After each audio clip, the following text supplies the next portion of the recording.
Mono Rants at the Movies, a podcast where we rant about films you may have seen at house parties. I'm one of your hosts and jack of all trades, Mono, and she's tired. Tired of being admired. It's my co-host and master of none, Kira. Yeah, to be honest, everything below the neck is kaput. The neck? Yeah, well, you're worse than Lily. I know, but I need new hips, I need a new spine. If anyone's willing to donate, I will gladly take them. That's just general bocketyness. Wear and tear. We are not that rough. But yes, today we are talking one of the comedy greats from one of the great comedy directors. Yeah. The beloved Mel Brooks and the equally beloved Blazing Saddles. Oh yes, very much a movie of my childhood, weirdly enough, because my father's a huge fan of this. And nobody here knows my mum, but except for you, but my mum is a massive fan of this film. No, and your mum doesn't approve of cursing or tattoos in general, or anything like that, which is quite funny. Now, and as a result of that, the first time I watched this, I did not get it. Oh no, my resounding memory of this from a child is the bean scene. Yeah. Like that and the big punch up at the end and all that, but I didn't get all the anti-racist stuff. No, like it was the whole the slapstick the mockery humour was all that landed for me as a kid. Yeah. Until I watched it later on and was like, and I remember watching it and being like, oh, but then getting it and being like, oh, they're making fun of white people. Yeah, because I remember then, because they are. When I was probably 12 or 13, somebody else had seen it and started talking about it, but they were very much in the, they use the N-word all the time. Yeah. And probably went back and watched it myself when I was about 15 or 16 and was like, oh yeah, they do use the N-word a lot, but that's not the point. Well, it isn't. The point is not to... it's not to be racist. It is totally anti-racist. Oh, it is incredibly. It punches up. No, it punches up. Good comedy. Everybody. Good comedy. Well, yeah, it punches in a lot of directions, but it never punches down. No. Good comedy should never punch down, and I don't think, with one exception, there is some there are 3 F-slurs. Yeah. That are not used in the same way that the N-word is used. No. The N-word is always used by idiotic white people who are too stupid to realise that they are being outsmarted by the people that they think they're better than. Yeah. When the F-slur is used, it's not in that context. But it was made in the 70s. Yeah, that term, we talked about it a bit during The Warriors. Yeah, the way it's used, it's not a term I'm a fan of. It's never been a term I'm a fan of. It is used in a derogatory way. A debate about it in a fairy tale in New York struck up again recently, given Shane McGowan's death. It's not a word I'm a fan of. And the community that it's used against are not embracing it the way they are queer or trying to reclaim it is an absolutely horrible word. It does occur in this. It's in this, and it's in that horrible sense. Yeah. Where obviously, the N-word is being used in that horrible sense, but for a completely different purpose. Yes. And if you remove the S-slurs from this film, it would be better. If you remove the N-word from this film, it would lose a lot of its impact. Yeah, because there's 13 uses of it. Yeah. But there's far more cop-outs that are... I don't know about more cop-outs, but there are quite a few cop-outs. Yeah, the sheriff is coming. Where, you couldn't even go through and censor it because... they do. It moved... For TV. Yeah, but the joke is gone then. The joke. Oh, absolutely. And that was one of the things that, whenever studio executives came to Mel Brooks and the 5-page single-lined delete... the memo. The memo, yeah. The delete memo. It was 5 pages, single lined, and it said delete, and it was every curse word in the film. It happened so many times across their writing and production of the show or of the movie that the executives were like, you can't be using this N-word all the time. You just can't be doing that. And sooner or later, they were bound to question themselves. And I think there was a quote from, I think it was Mel Brooks, basically saying that, anytime they did feel a little bit, they'd go to Richard Pryor and go, are we going too far? Richard Pryor was a co-writer on this. Richard Pryor's response was always, no, go further with it. Yeah. Go further with it. And then they also had with Cleavon Little on set, he was, because a lot of the actors felt very, very uncomfortable with the dialogue. Yeah, they didn't want to have to say the N-word to a black person, even if it was scripted. Well, that was the whole thing, was that it's slim pickings. Yeah, but they wanted... Oh my God, I've forgotten his name. King of the Westerns. John Wayne. That's the one. I don't think they wanted John Wayne They wanted John Wayne to appear. No, they did want John Wayne to appear in it, and he approached one of the producers and said, I hear you're making a Western where you say blow it out your ass. And he was like, yeah, I am, and I'd love you to be in it. And he was like, oh, I couldn't be in it, but I'll be the first one in line to see it. Yeah. No, so they all knew when they were making it that what they were doing was controversial. Yeah. And Gene Wilder, I think, puts it lovely when he was saying they're attacking racism, they're hitting racism, they're punching racism in the face, but they're making you laugh while they do it. It's a great quote. And I think it stands the test of time, and I think nearly everybody got it. Yeah. As Mel Brooks himself said, the only complaint letters he ever got were from white people. Yes. Saying you shouldn't be using that word. And yeah, every black person on set and black person involved in the production was like, oh no, this is absolutely like this is the way to do it. You get it at the very start with the Camptown ladies scene. Yeah, that sets the standard for who's being made fun of in this. It absolutely does. But before we jump into that, we'll go for a mini quick summary. Well, it's a very simple storyline. It is. But I've fucking 70 odd episodes and I haven't missed a summary yet. So when a new railroad is set to go through the peaceful town of Rockridge, scheming politician Hedley Lamar plans to scare off the townsfolk and claim the land. But when he sends a black sheriff to the backwards frontier town, Hedley might have actually hired the one man who can stop him. But you're absolutely right. That first scene sets up the entire rest of the film and lets you know what you're in for. Yeah, because you've got the railroad workers, so there's black people, there's Chinese people, there's Irish people, and there's Mexican people, and there's all these, and then you've got the idiot cowboys who are supervising them, and they're trying to get them to sing a work song, and there's and Lyle, who with his magnificent set of teeth, there are some incredible teeth on Lyle. He. It was like, oh, you all used to sing so lovely when you were slaves. Yeah, we will paraphrase a lot. Yeah. That's not exactly what he said. No, it's not what he says, but that's the gist of it. Is when you were slaves, you always sang. And they sing a beautiful rendition, and it's all in harmonies, and they're they're all get a kick out of you. Yeah. It's a beautiful acapella version of I Get a Kick Out of You. And these hicks are standing there going... like gorgeous, like they're all like giving it loads, and they're... Yeah, it's great. It's a great rendition. But they're all like, there's almost like choreo going on with the way some of them hunker down. Yeah. And it's all like beautiful and like scripted and choreographed. Yeah. And they're like, on all the white cowboys are like, no, fuck that shit. They're just like, they're like, what's going on here? Yeah. They're like, no, sing us a good old song like Camptown Ladies. And at first he sings Swing Low, and they're like pretending not to know it. Yeah. And then where he's like, oh, but what about the Camptown Ladies? The Camptown Ladies. Yeah. And I love the way they take the piss out of the cowboys' pronunciation. You don't notice it so much there, but after they all break out into singing the Camptown Ladies because they're white idiots and they can't help themselves dance with no rhythm. They're all like whooping around and shooting and there's it's just chaos. And all the railroad workers on the other side are just snickering, laughing their asses off at them. Yeah, like it's like watching like a pack of kids trying to do something. Yeah. And as a pair... so all the railroad workers were all like lovely and scripted and polished, and the people who are supposed to be in charge who think that they're better than them are an absolute shit show. Yeah, but don't even realise that the railroad workers are the ones taking the piss out of them. Yeah. And then they're so involved in singing the Camptown Ladies. They're just caught up in it. They can't help themselves. That like Taggart shows up on the horse and has to fucking fire off. What in the wide world of sports is going on here? But he has to fire off 2 rounds to get them to stop. Yeah. And then he's like, oh, there's a problem down the line. And this is another one where there's always constant referral to how things have more value than the railroad workers. Yeah. Like you get them, oh no, we'll send a couple horses down. They're like, don't send some horses down, send down. And they get on a handcart, which I would love to have a go on. But just before we move on from that opening scene, why sports? No, when they get on the handcart and start to go away, that I think it drives home for me that they are completely taking the piss out of them, because they start singing the Camptown Ladies, but it's the Camptown Ladies sing the song Do Dar. Yeah, they're giving it a good bit. Ripping the piss out of how the lads were just doing it. Oh, and also when he walked, Cleavon Hill is like, I'm not an...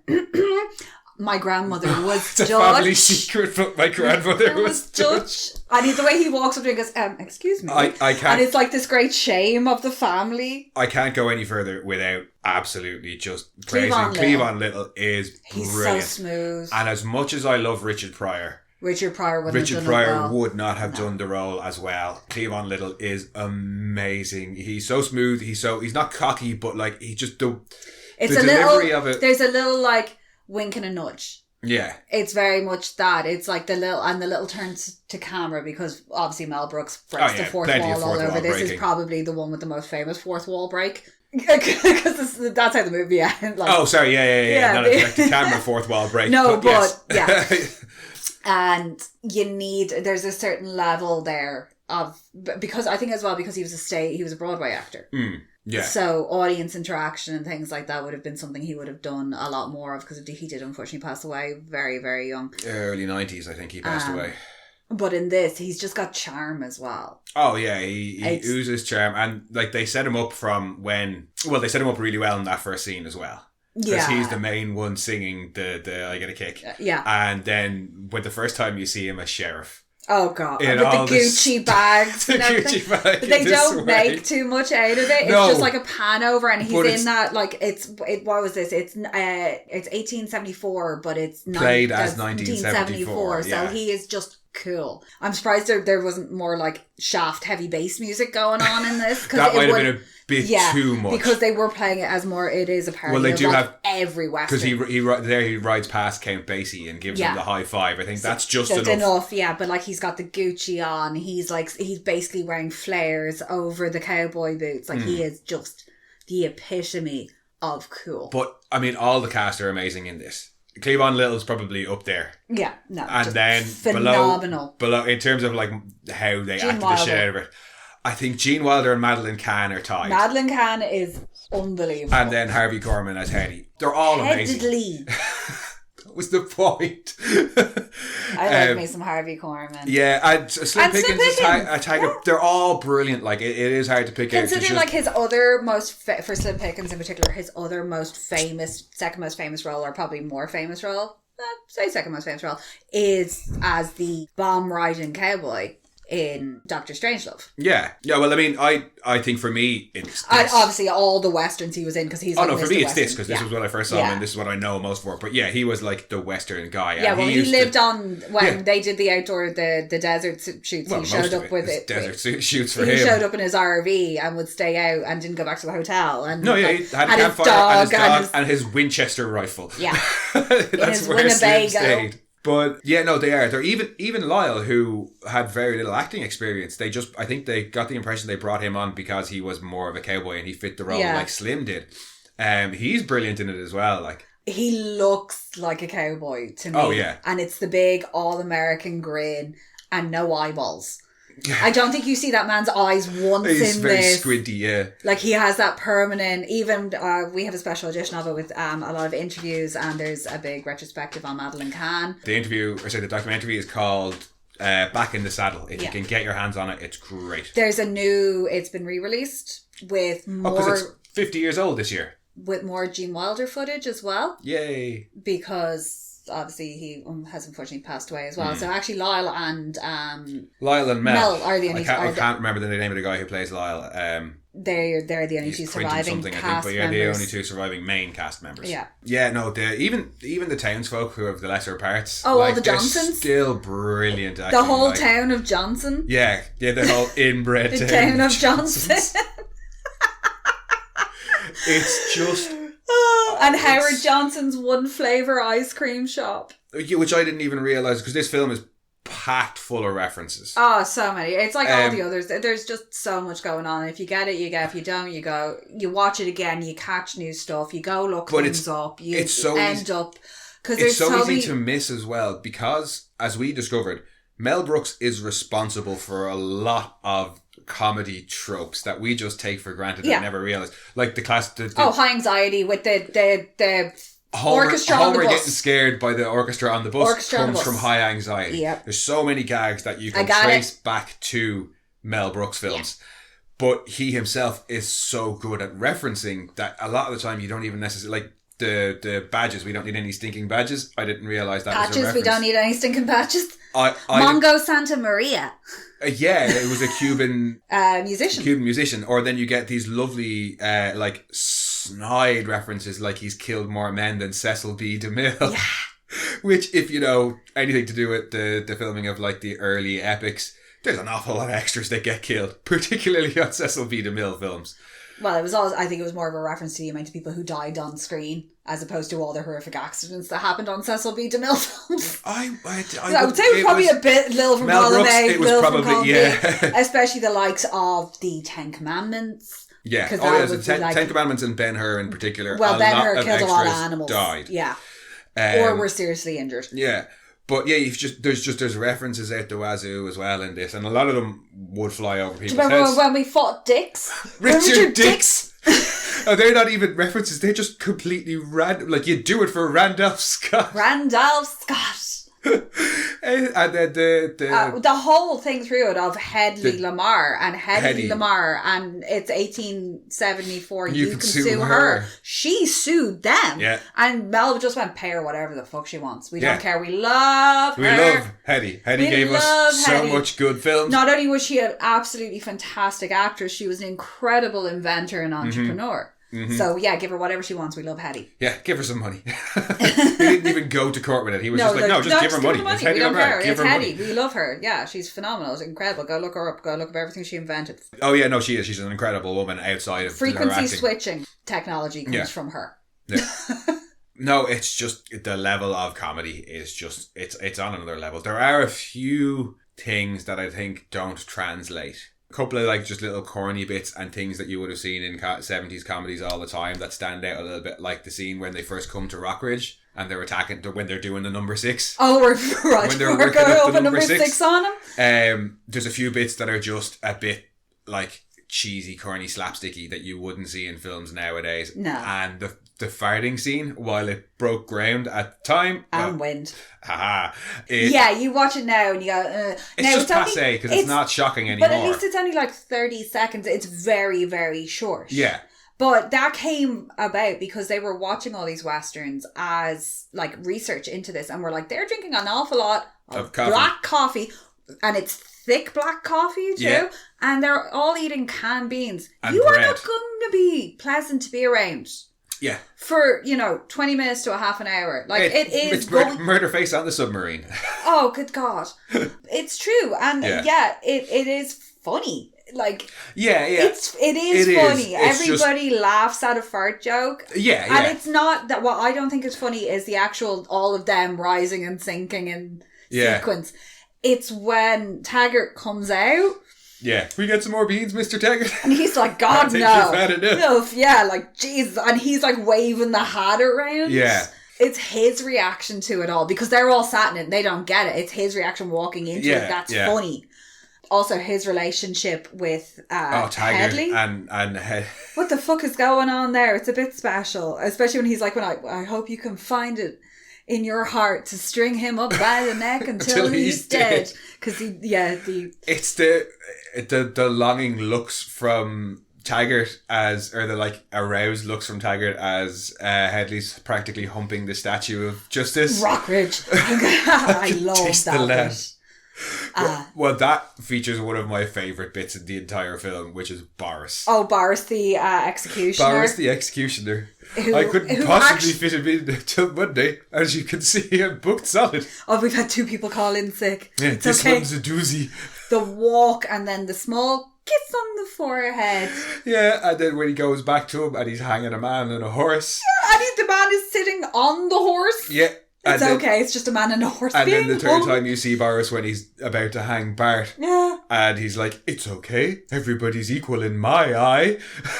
It's just, he's brilliant. Yeah. It's like, Boris, I've got a special. When can you work him in? Yeah. Can possibly fit him in till Monday. And then he makes an appearance in Men in Tights. The actor or Boris? Boris. Brilliant. And he is very much a parody of Boris Karloff in one of his... Oh, playing Mord the Executioner. The Executioner. Again, that would have been one of the references I did not get. But, the relationship between Taggart and Headley is just... Headley's very interesting because he's not the governor. He's the Attorney General. Yeah. But the governor's a moron. The governor's, yeah. The governor's an absolute moron. And he has Gov on the back of his suit, which I always adore. And it's Mel being idiot Mel. Yeah. With his busty secretary, who's very much like Olga. Ula. Ula, go to work. very much that. I think he just liked the hat. He was like, put a girl in. Oh, yeah. Also, that's one of my favourite bits is work, work, work, work, work, work, work. Hello, boys. Did you miss me? While... Think of your secretary. Well, good idea. No, that's when he's trying to put the pen away. Because when he's doing that, Headley has his hand and is literally signing all the stuff here for him while he holds the pen. And then he's trying to put the pen back in. And he's like, not doing it. Can't do it. Not going to get it. And think of your secretary. Oh, that helps. That was a good suggestion. It's just, there's so many different types of gags in this film. It's like you've got references on gags, on sight you've humor. your reference ones, you've got your sight gags, you've got There's your so fourth much wall sarcasm. breaks. I love even the nonsense gags like the harumph. Harumph. Which I did get a harumph out of that Which guy. is now the rabble in South Park. Yeah. Or my favourite nonsense gag. And is also one of the things I will shout when crowds are giving out. I'll just stand there rabble or harumph. Harumph. But one of my favourite just kind of like... Because you get that then later on in the big crowd scene. You can actually hear him saying, everybody say harumph. Oh yeah. And I think it comes back in other Mel Brooks films harumph. But no, that stupid bit where they're all laughing. That's what I was going to say. It's my favourite bit in the film. It gets me every time. It's directly after it's 1874. You can serve her or sue her. Everybody else laughs, and Headley does this kind of fake I'm annoyed laugh and looks at the governor, and the governor looks back at him. The two of them just go to each other and just go, and then just go back into it as if high anxiety. I don't know. It's one of those things. It's so bizarre. And you and a friend of ours used to do it to each other. Oh, me and Bren all the time. All the time. And I don't know how. Like neither of us would ever be like, it's time to do the thing. It just happens. Yeah. And it's or like when Gabby Johnson finishes his speech and just exit stage left. Yeah, it's a Spike Milligan reference, and that's some good, authentic, old timey frontier gibberish. But yeah, those nonsense gags, I love the noise gags, the farts being the obvious one. Harriet reading out the letter. Oh, where she's like, I'm not used to public speaking, and then yells and they all fall off their chairs. That telegram to the governor. Or the Waco kid taking the toke. Oh, yeah. But also the Waco kid's fake out, because that is a steady hand. Yeah. And I'm like, he shoots left-handed or right-handed. Yeah, and then there's obviously you've got your fake out gags with the Waco kids. Yeah. Even his story, I love. You're expecting the story to be a sob story, and then when you hear about the little kid saying "draw, mister," you're expecting him to say that he spun around and shot on instinct and accidentally killed the kid. And that's why he's a chronic alcoholic, because he's like his introduction. He's the drunken number two. They're like, oh, a man drinks like that and he doesn't eat. He wants to die, and his response is when. But the fake. Expect it to be like, oh yeah, he killed the kid. No, the kid shot him in the ass. The kid shoots him in the ass, and he can't show his face because of shame anymore. And then it's even Bart's story so the Waco kid is like, I've told you my story, tell me yours. Bart's story is a fake out in and of itself, because it's one thing from his childhood, and he follows it up with, well, the rest is history. Yeah. If you meet the first black sheriff ever, you want to know how he became the first black sheriff, not what happened to him once as a kid. And then when he returns to get the railroad workers to help them, and they're like, they told us you were hung, and it was like, they were right. Yeah. It's just, I love it. I love the fake out gags. But yeah, his story of when they were on the wagon trail, when they were bringing up the rear, and they get attacked, and all the white people circle, and they have to make their own little circle. Yeah, but and just the Native American chiefs let them go because they're darker than they are. Yeah, but they're going to have an even worse time. But that in itself, obviously, just is a nice takedown of racism. Yeah. But just having Mel Brooks as the incredibly obvious Jew speaking Yiddish as a tribesman, it says kosher for Passover instead of kosher for Passover. Yeah, it just the idea. But that's as you also pointed poking out, fun at the fact that a lot of like the very famous 1970s or 80s out of the Crying Indian to hate. Yeah. He was like Cuban or something like that. Well, yeah, it's absolutely taking the piss out of like things like blackface and red face, or miscasting people because they're like, oh, they're brown enough that fucking, you know what I mean? Yeah, that Latino person can play a person who's a Native American, or that it was poking fun that at Mexican that can play a Japanese person or whatever. Yeah, let's have the Jewiest Jew possible speaking Yiddish. But that was American. Also as well brilliant. Like that they used to use Yiddish for a lot of different languages and things like that too. Yeah. we get a lot here. Well, obviously being Irish, we have the butchering of our language used quite a bit in various things. Yeah. Sam Hain being the obvious one. Yeah. Yeah. Makes me want to vomit out my eyeballs. It's not hard to say Samhain. Yeah, it is not hard to say Samhain. But there's so much to like about this film. It is a simple story. They find quicksand, they have to divert the railroad through this town. So to get rid of the townspeople, they're going to run them out with a gang of outlaws. Yeah, so they can snap up the land that's worth lots. And that doesn't work. So they send them a black sheriff, thinking that will make this racist town and leave. The main plot driver is Headley wanting the land. It's the land grab. See, snatch. USA 0, Higgins 7. Higgins 7. It can be done.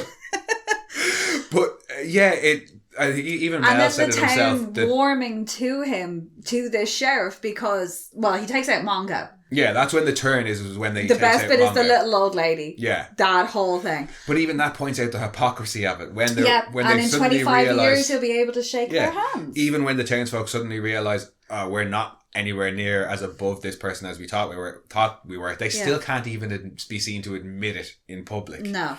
And just her coming back and tapping on the window the second time. I assume you'll have the good grace not to tell anybody. Yes. Just brilliant. So good. And when that doesn't work, they send in Lily Von Stupp. Yes. Who is just magnificent. She's a cabaret singer. She's described as the Teutonic Titwillow. Yeah. She works for Headley. Sometimes works for him. Yeah. She seduces people and destroys them. Yeah. One of the best singing performances, because she's a phenomenal singer and she's singing deliberately badly. You know me, and you know how I feel about songs in films. Unless it's Springtime for Hitler. Yeah, I was going to say, Mel Brooks has a tendency to get me around, but even sometimes some of the Mel Brooks songs, I'm like, can we not? But this is an absolute masterclass. The songs in this progress the plot. Yeah. When she's too bored to even sing the lyrics. It's a well-written song, but her performance. Yes. Oh my God. Mel Brooks has said it's the dirtiest song he's ever written. It's pretty dirty. Maybe not by modern standards, but it's still pretty dirty. But even the songs except that's the one standalone, it's a song for itself.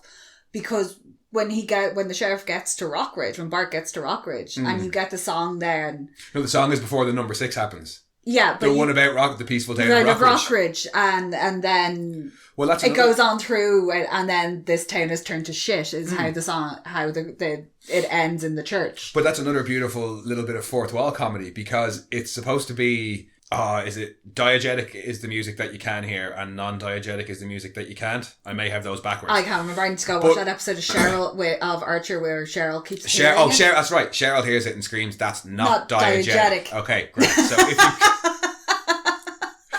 Diegetic means that they can't hear it in the movie. Yeah. But it starts with this song playing and you just assume it's a song for the movie about what's going on. But then by the end of the song, you realise it's the townsfolk singing it about what happens. In the it's church. Just a nice little fourth wall break. Yeah. But Madeline Kahn's delivery, it's just even down to when on earth does she say comfortable? Comfortable. I don't know how many extra lyrics she puts. She puts in about 10 syllables that aren't in the word. But it's magnificent. Even everything down to her introduction where she goes, Willkommen, bienvenue, welcome. Come on in. Which is Cabaret. Yeah. It's from Cabaret. She's Lily Von Stupp. She's supposed to be a Marlene Dietrich. Yeah. Kind of femme fatale. It's like when when Headley gives her the flowers and she goes, oh, how ordinary. And then just throws them. Oh, no. I think my favourite bit. What a nice guy. No, my favourite bit of all of it, it's such a small thing, is when she's doing the song and there's an extended note and she stops in the middle of the note to take a tiny little breath and her eyes just dart around the room to see if anybody noticed. The woman is amazing. Madeline Kahn is just amazing. And she got an Academy Award nomination. For Best Support. I still think... For such a small role. Well deserved. So well deserved. And again, another person who we tragically lost too young, along with Cleavon Little. Between this History of the World Part 1. No. Yes! I love Quicktime Harch. Oh, Quicktime Harch. Virgins, put on your signs. eunuchs. And then Young Frankenstein. Yeah. The woman's a comedic genius. She is. And like her and Cloris Leachman. And her is particularly, like, unfortunately Cloris Leachman's not in this. No. Which would have just been magnificent because I love her as Nurse Ratched. Where would you have put her in this? See, yeah, that's the thing. Maybe is the school marm, but that's such a small role. But because the school marm works because she's this kind of very sweet young lady, with this little small voice who then you see her later on absolutely at the end of it, where she's kicking the absolute shite out of your man. It's brilliant. Yeah, that's the thing. I think you couldn't have put. There's no way you could have put Cloris Leachman as great as she is. The way they interact in the likes of History of the World or in Young Frankenstein is so funny. Yeah. No, Madeline Kahn is just, she's fantastic in this. And at the end when she's sitting with all the Nazi soldiers, yeah, all singing the song that they sing in The Producers. Yeah, one of two references to The Producers. Yeah, because you get the refrain at the start of hers to Springtime. Yes, the Springtime for Hitler refrain when you see the poster for the Teutonic Titwillow, I think. Yeah. Oh, I love this film so much.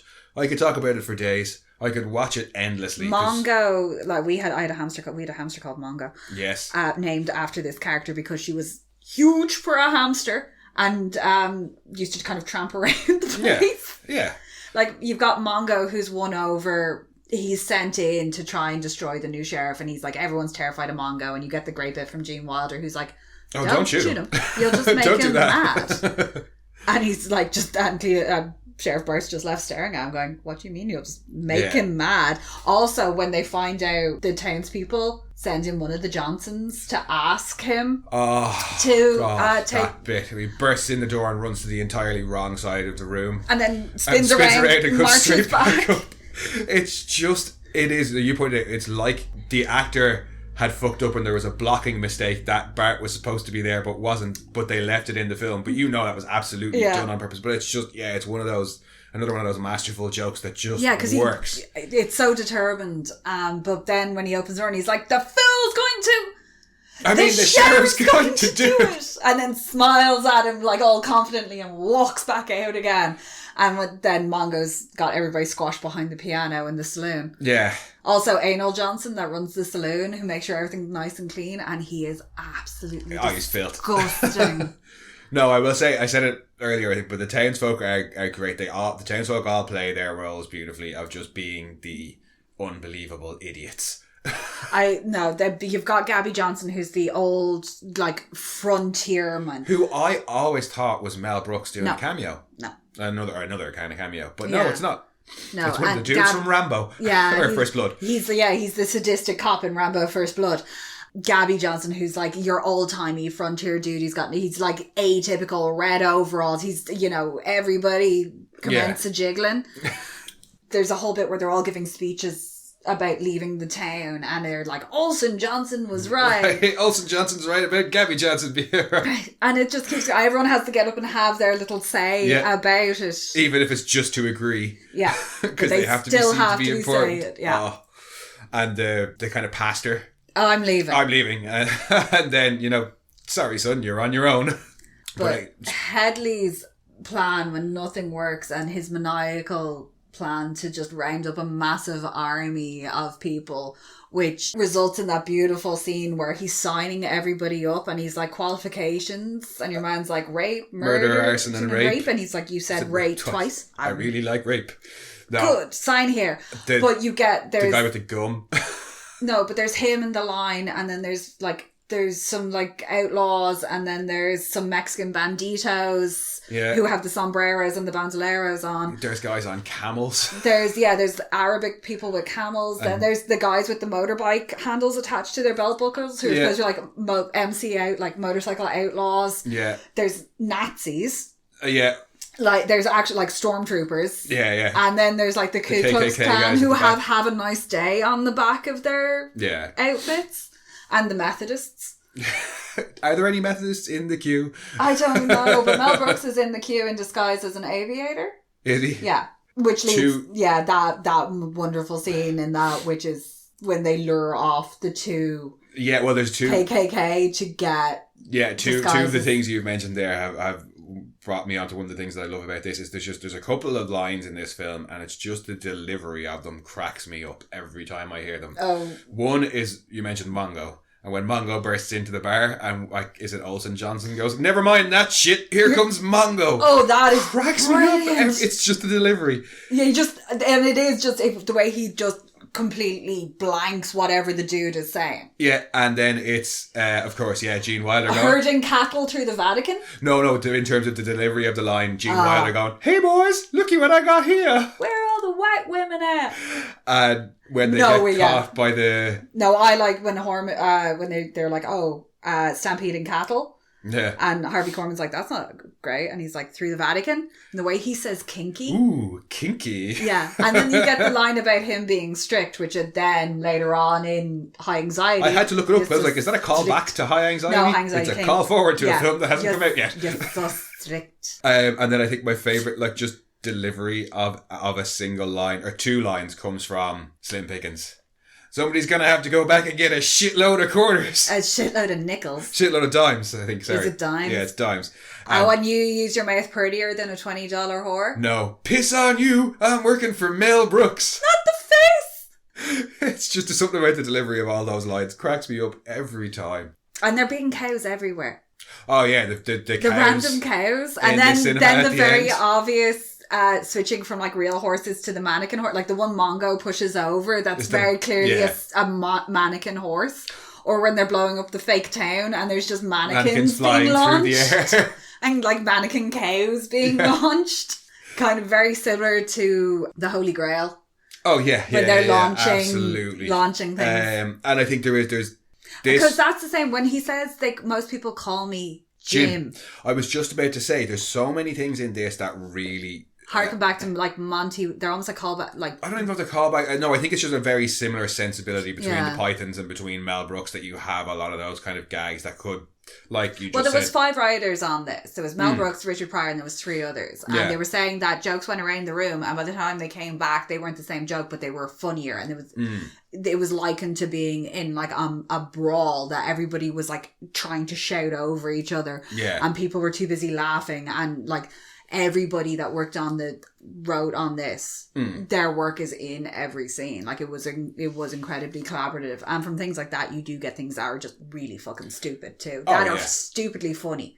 But no, I think a lot as well, the obvious comparison between the Holy Grail and this is then the ending as well. Oh, where everything just a complete fourth wall break of you realise that you're watching a movie being filmed. But in this, it's even better. Oh, because they crash into another set. They crash into another set, and the first time you see it, it's just what is going on? Why have we suddenly stopped watching the townsfolk and cut to this? Well, because it pans up and out, and you think it's going to film, that it's going to finish then, but then it cuts to the French Mistake and Dom DeLuise and that going wrong and that wonderful piece. But even the first time you're watching it, you're like, why are we... What? Doing this? What's happening? Because up until that point, it's mistake. not like, say, in Men in Tights, where it's obvious, you get the camera breaking the glass, trying to zoom in on Maid Marian and stuff like that. There's a lot of fourth wall breaks that are to do with filmmaking. I'm not supposed to lose here, give me the script. Yeah. Whereas in this, there are fourth wall breaks, but it's not like that. They've not been filmmaking fourth wall breaks, we'll call them. But this suddenly devolves. But the way he weaves it in as part of the plot then, because Headley runs off and tries to escape into the screening of the film that they are currently filming. And he does it in Spaceballs as well. Yeah, no, but then he goes, drive me off, when he gets in the taxi, he's like, drive me off this picture. Yeah. And then you've got Cleavon Little coming out on the horse and running off down outside of Paramount or Universal Studios. Yeah, and going to the Chinese theatre. Headley sees him on the screen of the film he's watching, riding coming into the theatre, so he runs outside to get away from him, has the final confrontation, and then has made sure that he's written his name properly in that cement. And then Bart and the Waco Kid go back in to watch the end of the film. And we then, as the audience, go back to watching the Western, where you see him giving his goodbye speech to the town. And then he comes back to the Waco Kid, who's eating the popcorn from inside this, and it's just, and then they'd go to ride off so many into levels. The sunset and don't, because they ride out of frame and get off the horses and get into a car. It's just the levels going on. Like, I mean, fuck Inception. The levels of in and out of fourth wall breaks, and you're back in the narrative of the film, and then you're back to another fourth wall break within the narrative of the film. It's just, fuck me, it's so good. Yeah, because there's the great win. It's like, get your pies for the great pie fight in the commissary. Yeah. And you've got Headley, who's still Headley though, because there's a bit before that where you've got a guy dressed as Hitler who sits down and he's like, somebody else says, the thickest New York accent. Yeah, he's there like, oh, how long are you filming for, Joe? And he's like, oh, they lose me right after the bunker scene. Yeah. So these are clearly just like actors and extras. There's like a whole lot of girls in bikinis over on one side. There's somebody wearing something else. There's a tour group coming through, and they walk through all clean and come out covered in pie. The Great Pie Fight is almost implied to be part of the movie. Like, it's planned. They know it's coming up because it's the Great Pie Fight. Yeah, and it happens immediately. Yeah. Like, it's just... And Headley's like hiding in the men's room, and he opens the door and he sees all the stuff going on, and he goes to close it. Yeah. And then opens it again with a pie in his face. So somebody's been inside waiting on him. It's like nobody gets away with it. But yeah, drive me off this. Also, the way Harvey Korman walks when he's that fast walk. The nervous, I have to get out of here before I get caught walk. That walk is so good. I love it. Also, his Froggy. Where's Froggy? Where's Froggy? Froggy, yeah, we briefly mentioned it earlier. What the hell is going on there? And I know Mel Brooks wanted Gene Wilder for Headley. And Gene Wilder he asked him to do, and he was like, no, I want Jim. And yeah, they were like convinced. They were like, no, Jim, the Waco Kid is like this old alcoholic. He's like, he had something in mind, and he was like, your man had like a face like a baseball glove, like it was like real leathery and stuff. Actually, unfortunately, they got one day of filming out of him. They hung him upside down out of that bunk, and apparently he spewed everywhere. Because they'd been told he was a recovering alcoholic, and according to Mel Brooks, they overemphasized the recovering part. Yeah. He was not. He was still full blown an alcoholic, and unfortunately, I think went off to hospital after that and was in recovery. So they basically just flew Gene Wilder out that day, and we're like, there you go. But I couldn't picture him as Headley, and I can't picture anybody else other than Harvey Korman. It just for that level of uptightness. Yeah, you see, it's a similar character. Well, it's played in a similar way in High Anxiety. Yeah, it's that same the kind werewolf scene in High Anxiety. Again, everybody is in the perfect roles. Everybody was perfectly cast for this. Harvey Korman, very well known as a comedy actor. He was on the Carl Burnett show for a very, very long time. He's an extremely detailed character actor. Yeah. Just little movements, little things that he does. The way when he's working up the list of people he wants to get, and he starts to get into it. Yeah. But Lily. Lily. Let me touch you, Lily. And he goes to kiss her, and she turns around, and he hits his teeth off the back of her head. He could switch so quickly then he just holds the front of his face. But he does hit her later on. Because she's like, you're verkauft, verkant, verdead, and then starts singing the German national anthem, and he slaps her. Is it the German national anthem? It's not England. She's singing in German. She's like, that's it. I don't know, because nobody needs to hear me do that. Yes, yeah, there is the slap to a female there, but he's an asshole character that we're not supposed to like. No, and they have her tied up to the stove. It's nothing like Intermission. No, that is genuinely when he punches her in the teeth. Yeah, but you're not supposed to like him.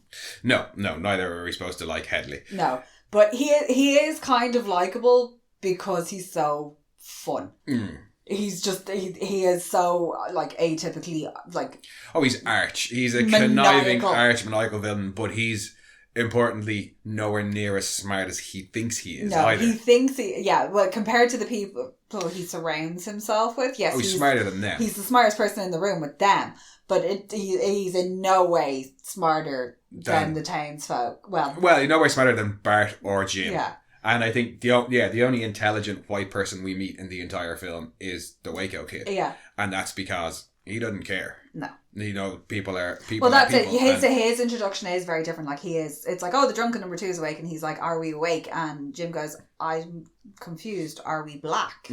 Or he's like, I don't know. Are we black? And he says, yes, we are. And he goes, then we are awake, but we are confused. And then which is the only time you hear him being referred to, I think, as black. As opposed to any other of the slurs. Yeah. And then it's like, I am your host, this is your leisure, so what would you like to do? And he's like, I love their relationship because it's built on a bunch of little small things as well. Because like you say, he says, Are we black? But then I'm confused. But then he tries to get up. And Bart offers him help and says, do you want a little help? And he says, all I can get. So he's willing to accept help from a black person as well. Yeah. So Bart immediately realises, okay, well, this isn't a racist asshole. And then they start But he's showing concern from him as well, because that's when he pulls the bottle of whiskey out from under the bunk. Yeah. And he's like, that's when you get a man drinks like that and doesn't eat. Yeah. He's going to die. So Bart recognises Jim as a like compassionate and level-headed and non-bigoted person, and Jim quickly starts to realise Bart as a very intelligent, very interesting and very compassionate man. Yeah. And they then develop this relationship where they're each kind of looking out for each other. Bart's trying to get Jim kind of back on the straight and narrow and not hurting himself. Yeah, because he was saying he gets a letter that's addressed to Deputy Spade. And he's like, well, you can be Deputy Spade if we stay around. Oh, yeah, he's like, we're fast becoming an underground sensation in this town. He said Deputy Spade might be a desirable position.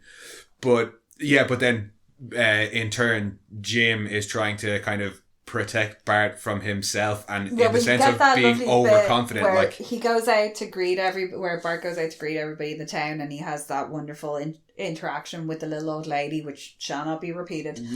Which is immediately followed by him being comforted by Jim, and that magnificent line about them being people of the earth and pure, simple folk. Morons.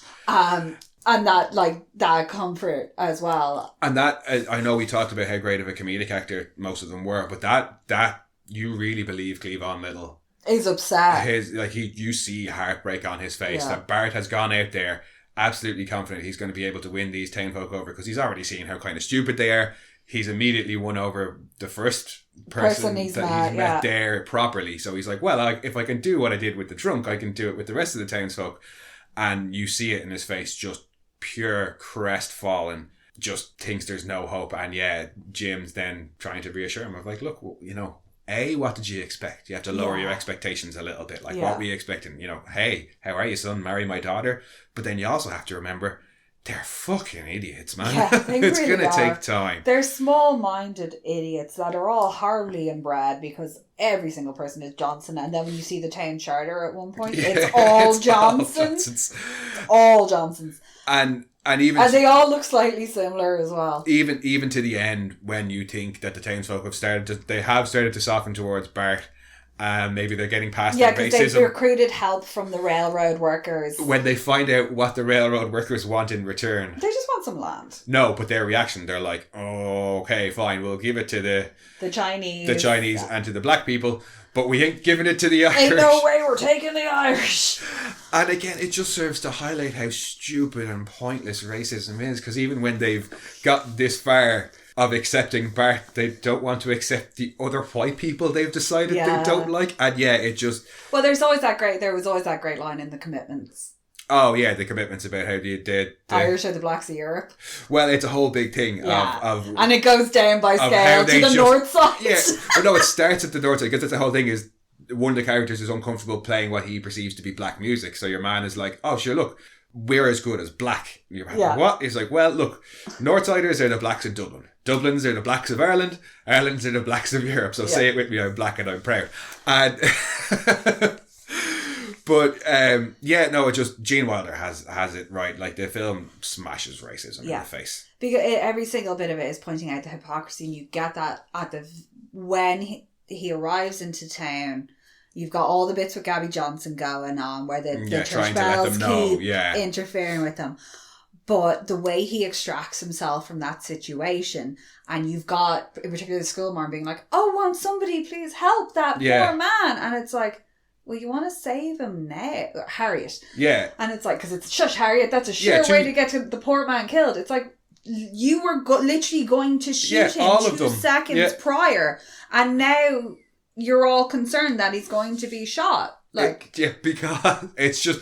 and even the way Bart plays up to it by putting on the voice. Oh, yeah. He does the two voices. Like slave... No, but the way he does the kind of slave voice, as it the were. very soft-spoken, using certain words. Yeah. That he's entirely playing up to their idiocy. Yeah, and garnering sympathy for them, and they've put him in this situation. Like, you get it from the get-go. It's like, these people are really fucking stupid. Yeah, and it's a master takedown of racism. And I think it's something that Mel Brooks has always been good at. You see it in the producers as well when it comes to, like, there was a lot of controversy. Springtime for Hitler. There was a lot of controversy around that. Like Kenneth Mars' performance in that is absolutely phenomenal. It's got one of my favourite jokes of all time in it. Yeah. Which is the one about Hitler there was a painter. Yeah. All time. One of my all-time favourite jokes. But, I mean, there's a great quote from Mel Brooks. I can't remember it exactly, but it's basically to do with, like, the importance of comedy and the power of comedy. Is if you got somebody like Hitler, who's such an impressive personality, you can't debate against somebody like that on that level. You have to take them down a peg through comedy by pointing out how ridiculous they are. Because if you try to take them on in the way that they are, you're going to lose. Yeah. But you take them on with a film, like, you take on racism in this way, like, how could anybody defend racism after watching this film? Like, how can you not see how fucking stupid it is after watching this film? So that is absolutely important. Like, yeah, like Mongo, they win over Mongo because Sheriff Bart's the first person who's ever won up to Mongo. He's won his respect regardless. He's the first person to ever equip him. Yeah, that's what he says. So he earns it. He's like, he respects him, so he's going to stay with him. And I think the implication there is that it's in a fair fight, because when we first see Mongo, he's in chains, and Taggart is very much like he's hitting him with like a short, like one of those like short whips. But you got to assume that to get Mongo under their thumb in the first place, it was not a fair fight. No. So I think Mongo's like, you're the first person who's beat me fairly, me like Sheriff Bart. Mongo only pawn in Game of Life. Mongo's brilliant. It's all brilliant. Whole bit. No, honestly, the Lepetamound throughway toll booth gag. It is. Again, it's a brilliant gag for a number of reasons. Yeah, it's just go around it. Just go around it. But they're too fucking. Somebody's gotta go they're back. Too buttfuck stupid to realise they could just ride around it. Yeah. Or they're hundreds of men who are about to go and kill a bunch of people in a town and destroy the town, but they don't want to they'll pay go the through toll. the toll bridge illegally. They'll pay the toll. But also that whole bit about your man not having enough chewing gum online. Yeah. And he's like, did you bring enough for everybody? And he's like, I didn't think there would be this many people. And he gets all freaked out and heavily shoots him. And they're like, Jesus, he's strict. And it's like, you're rounding up some of the worst of the worst, and now you're getting petty over him chewing gum. Over him not bringing enough gum for everybody. That's not nice and considerate. Yeah. I mean, it's just, it's like, why are you like this? Like, there are, like we mentioned, there's one or two small things that I don't like or haven't held up well in this. The F-slurs. Again, this was made in 1974. Some of the corny comedy. Yeah. And I was going to say the rape jokes, but even the rape jokes aren't particularly poor taste. It's funny because it's people stampeded and cattle raped. Yeah, that's a funnier one. So that means that these dudes are, it's like the camel jokes. Yeah. It's the rape, arson, and rape. You said rape twice. That's not as funny, but the people stampeded, cattle raped is funny. And when they're the description of working up the number 6, and he's like, "Oh, you spare the women and children." He goes, "No, we rape the shit out of them." Yeah, that's I want that. It's these aren't supposed to be nice people. No, but it's still using rape as the butt of the joke, so it's not great. Now, the only other thing that I would ever have said that I thought was kind of negative about it is the only time ever that black people are stereotyped in the film. And it wasn't supposed to be that way. It's true. There's a joke made about you're black sucking people. On my arm. The joke in the film is black people have big penises. That is a very common stereotype. They weren't wrong. But that's coming from him. That's coming from him, and men are quite often prone to overestimating the size of their own genitalia. That leads into that lovely moment, that bit in particular leads into that lovely moment where all the rest of the railroad workers are surrounding him, and you've got his mate being like, Charlie. I forgot that when I was talking about line delivery. You're messing up the brother's fine. I love the way he says that. Yeah, and it's very, like, but it's banter. You've heard it. You've heard it between groups of people before, and it's very, very believable. But there are a couple of moments where it's a bit forced. But but just back to that one joke that I thought I used to always think didn't work of where she's like, it's true. Black people have big penises. Is it true? She's like, is it true what they say about your people? Yeah, the way your people are gifted, and I always thought that's weird because everything else in this film never stereotypes black people really. Or not in such an obvious way as that. Yeah. So I always thought it was weird. But yeah, as you said, it turns out there's supposed to be another line to that joke that's, sorry to tell you, ma'am, but you're sucking on my arm. Sorry to disappoint you. Yeah, but that's a way better gag. Yeah, sorry to disappoint you, but you're sucking on my arm. It's such a funny gag for a number of reasons. Yeah. How would you not realise that you were sucking on a hand as opposed to a penis? Sucking on my elbow? I don't know. And it's a much funnier gag that way. It's a much funnier gag that way, but it was cut because it was too risque. Yeah, and then you get the bit later on where she's like, more Wiener Schnitzengruben. He's like, no, sorry, 15's my limit. You're making a German spectacle of yourself. And the reference to I'm not from Havana, because the rumour at the time was that Cuban men in particular could just go all night and just keep up. They were basically energized. Yeah. So you've got that reference in there as well, where he's like, "No, I'm gonna go lie down." Yeah, only walking out with the legs kind of shaking or walking back in. When he walks into the sheriff's station and collapses down. But yeah, there's so little to not like about it, and most of what there is to not like about it is the fact that it was, or based around the fact that it was made in the 70s and certain sensibilities were different. Like, you know what I mean? Everything else is just fucking brilliant. For me, anyway. I'm always happy to see Dom DeLuise. And even a little tiny cameo of Dom DeLuise, I'm delighted with, because that is such a glorious moment, because I'm a big fan of big production. Yeah. Like the big aqua, Singing in the Rain, Fred Astaire tap dancing across a giant stage dance with loads of production guys movies, behind. all the Hammers and Hammerstein style stuff. So anything like that always makes me happy. And he's supposed to be he's a parody of one of the choreographers who was very famous back in the day for doing he choreographed these big things. Yeah. So he's the parody of him, and he's in the riding boots and the jodhpurs with the bedazzled cummerbund and the little beret and his little megaphone on the loop. Yeah. And you're one with the drinks and snacks trolley who follows him around. I just love everything about him. Do you understand? Or are you ready to go? And yes. It's like steam escaping. It's brilliant. Just when he steps in the water and everyone goes, because they know he's gonna explode. He's really angry because we've done it wrong, and he's showing us how to do it right. He just got it wrong. We can't say shit. Yeah, and he just kept going shit. Yeah. Right, reset, go again. Yeah. No, let me clear the stage. Yeah, no, that scene is unfortunately where we get another one of those use of F slurs. But in that sense, I suppose we could try and excuse that one, because we love Dom DeLuise by saying it's a clearly gay man saying it to a bunch of another clearly gay men. Yeah. But I still don't think it gets a pass. No, it doesn't really get a pass. But I do love when he does get punched and they go, oh, he hit. I can't remember. Oh, they hit Buddy. Get him, girls! And then they all run down and start beating him. And they have canes. Yeah, no, it's. And then you see Mongo going past in the crowd, holding somebody. Up, There's two of them synchronised swimming in the pool. There's two that go fighting into a tunnel and come out, and they're like, I'm parked over at the commissary. No, I think my favourite bit of all of that is Dom DeLuise going, not the face! Thank you! I'm always glad for some Dom. Yeah, I could watch this film endlessly. Like, I mean, I've seen it nearly probably as much as we've seen Dog Soldiers, and I can sit down and watch it from start to finish on repeat. Yeah. I remember this being I remember watching it on telly. Yeah, I remember seeing it on Channel 4, and I don't think they bleeped anything. No. And I remember watching this with my dad, because my dad was a big fan of this. Because my dad's very slightly racist.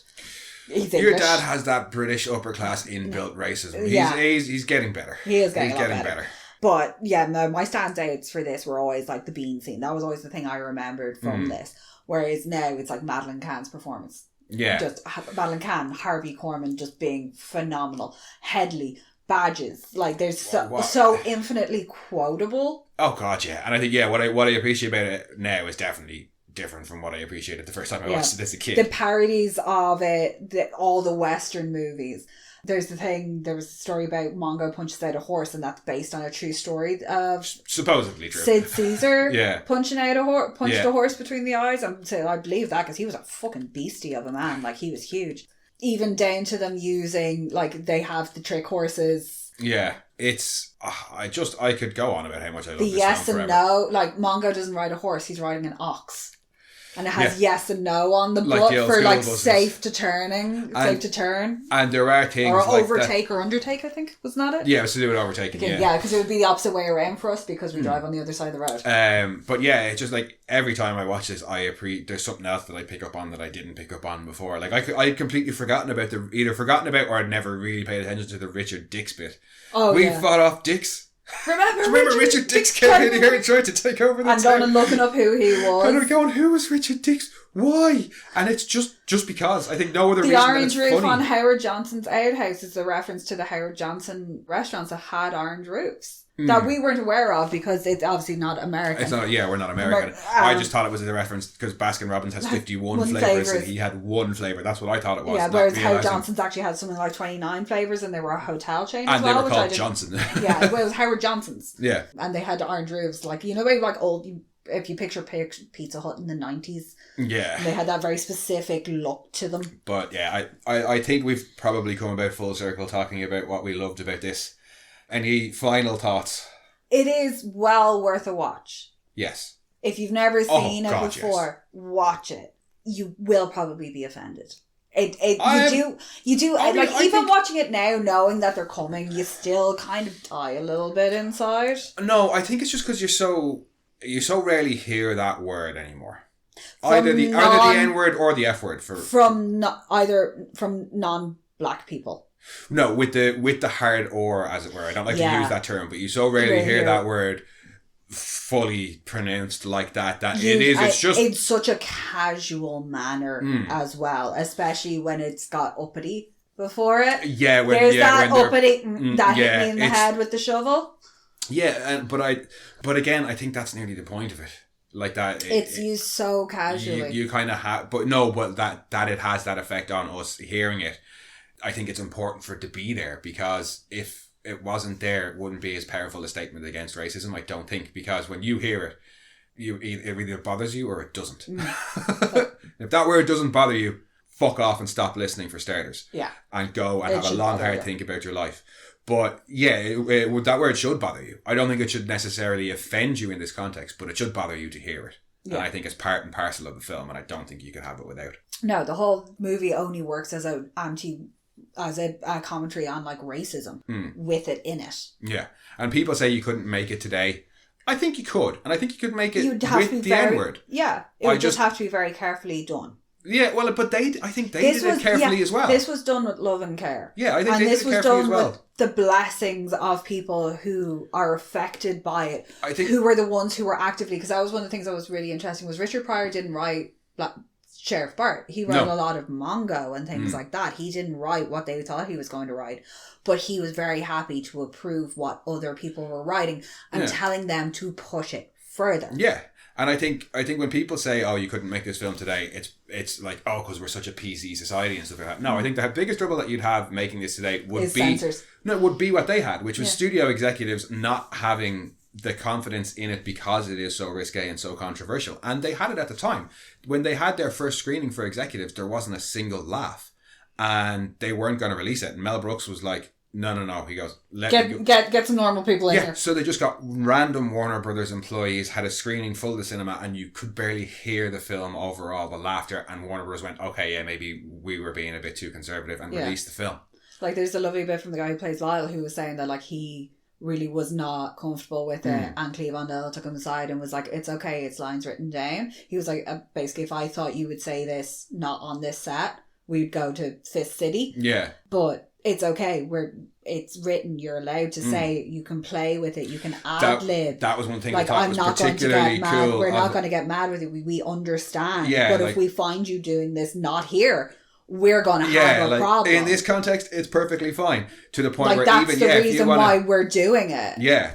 And yeah, no, it's cool to see, and I would highly recommend everybody watch Back in the Saddle as well as Blazing Saddles, because you get that, and you get how much care and effort went into it. Yeah. You know what I mean? They wanted to make a funny film, but they wanted to make a film that had a point as well. Yeah. Because originally, the original treatment for it was basically it's 1978 in 1878. Yeah. And that was just kind of the thing. And they were saying, well, if we're going to do something like this, we may like with everything else that that Mel Brooks has done, it should have a point behind it. Yeah. Yeah, because there was one... He was like, right, we're going to take this is hilarious, this is brilliant. We can also use like race issues or something like that in it. Yeah.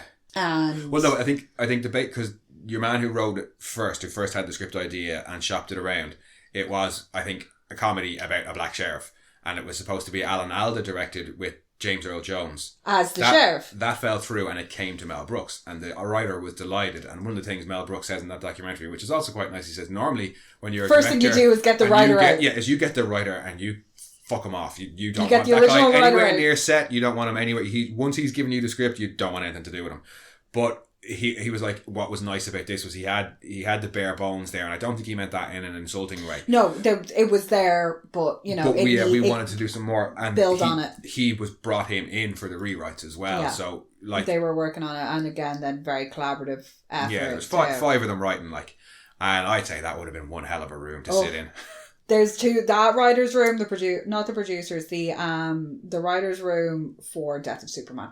Oh, for the comic. For the comic, is really what I'd love. Well, that's just a fly on the wall. Yeah. This I'd love to have actually been there, breaking my bollocks laughing. Yeah, they're saying like even like the governor, Mel Brooks had said like the governor had more scenes and stuff, and he ended up cutting them all because they weren't necessary. And you see some of that in the documentary. Most of his performance ended up on the cutting room floor. Yeah. And because the other stuff that everybody else was doing was so much funnier. Yeah, and you can see some of those scenes that were cut. And none of them are as some of them were used for the TV release in place of other scenes. Yes, that's right. Like the Mongo takedown is different. It's not with the Candygram. It's the quick draw machine. Yeah. And be warned if you get a special edition DVD or a special edition copy of this, and it has the pilot for the TV show. Oh my Black God, Bart. it's so bad. It's terrible. It's all of the worst comedy tropes from sitcoms in the 70s, and it almost nearly... I couldn't even go back to watch it for the sake of the podcast. My distinct memory from it is they missed the point of the movie. Yeah. They don't use the N-word or anything, but they kind of miss the point of the movie, and the townsfolk aren't as stupid. It's bad. It's bad. Yeah, no, it is phenomenally bad. It's Dragon Age 2. But yeah, no, I think that about wraps it up for Blazing Saddles for this week. It is an amazing film, an amazing legacy. Watch it again, and just enjoy it. Yeah. Because that's what it's there for. And then go watch all the other Mel Brooks movies. Yeah, pretty much all of them. Yeah, all of them. Because the man made parody movies like nobody's ever been able to make parody movies. Not all of this quality, but nearly all of this quality. Particularly your High Anxieties, your Young Frankenstein, your producers, Robert Hood Men in Tights, Silent Movie, History of the World. Like, they're all the top class ones. Spaceballs. Life Stinks. A bit iffy. History of the World Part 2 wasn't great. I need to go back and watch it. I think it took us a while to get into it, but I'd far rather that we have it than we don't. Oh shit, the Ro-Ro was probably the funniest gag in the whole thing. And Jews in Space Part 2. Yes. That it will finally come in Part 3 of History of the World. Yeah, no, Mel Brooks is a genius. Mel Brooks is a comedy genius. But yeah, no, it's so very rare that you get a movie that tackles something like racism, because one of my other favourite movies is American History X, which is obviously a movie about overcoming racism. Yeah, it's a hard topic to but that is address. Bleak as fuck. Yeah. If you've never seen it and you go and watch it, just be prepared. It is very emotional. And this is the complete opposite to it, but it had the same very profound effect on me. Yeah. But in two very different ways of conveying the same message. I think I prefer this kind, though. Yeah, no, like I love American History X. Like, it is an incredibly difficult watch, but it's, again, like this, I think it's an incredibly important movie. Yeah. Oh, yeah. But this, I would definitely want, like, if I had to pick one. Which anti-racism film do you want to watch? Blazing Saddles or American History X? I know which one I'm picking every time. Blazing Saddles. But I think, that's us done for Blazing Saddles for the week. We will be back next week with who knows what. Maybe even another Mel Brooks film, but maybe not. But if you want, in the meantime, you can head back and check out some of our previous episodes or our other podcast, Mono Rants the Boys, or you can come and chat with us on Twitter at RantsMono, on Instagram at monorants_the_boys, or you can send your own rants to monorantspodcast@gmail.com. Thanks for joining us, guys, and we'll chat next week. Bye-bye.